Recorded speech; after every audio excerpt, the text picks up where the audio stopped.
koščki čokolade. Koliko koščkov čokolade ste že v tem poslu?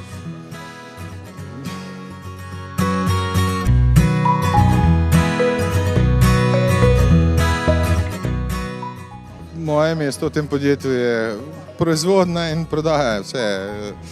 Smo podjetje Dolce Amore iz Škofje Loke. Delamo čokolado in čokoladne izdelke. Poskušamo biti mehko drugačni od drugih, tako kot vsaka. Ne? Naša recimo specialiteta so polnjene čokolade z alkoholom in brezalkoholne seveda. Ne? Ampak delamo recimo z viskijem, konjakom, teranovim likerjem. Delamo tudi recimo čokolado s trničem, to je zakamnik, to je sir. Rekli ste, da delate polnjene čokolade. Kaj to pomeni? Kaj to pomeni? To pomeni, da so čokolade pač ulite in potem pa napolnjene z raznimi kremami.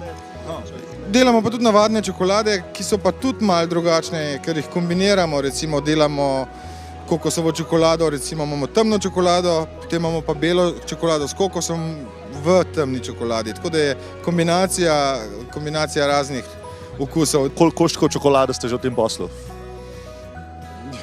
Nekaj tisoč, kaj pa vem. Nekaj tisoč, to je kar veliko koščkov čokolade. Povejte mi, kaj vas je pa drugače preusmerilo v to, da ste se želeli ukvarjati s čokolado? Kaj bo ta glaven moment? Ker smo pač prišli do tega, da je čokolada ena izmed stvari, ki jih je najtežje narediti, ker jo je zelo težko narediti, to povem. Smo se odločili za čokolado. Ne?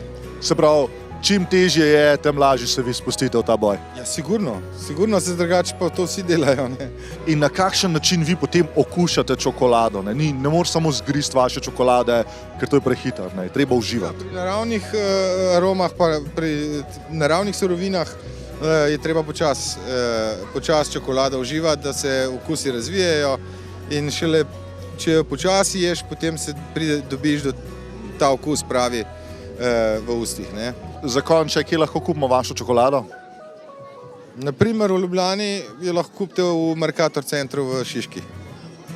Odlično. Drugače smo pa mi tudi v Škofji Loki, Stara Loka 2, tam imamo sedež in zdaj bomo začeli s proizvodnjo, čez 14 dni tam. Zdaj smo glih v fazi selitve in tam bomo imeli tudi prodajo čokolade.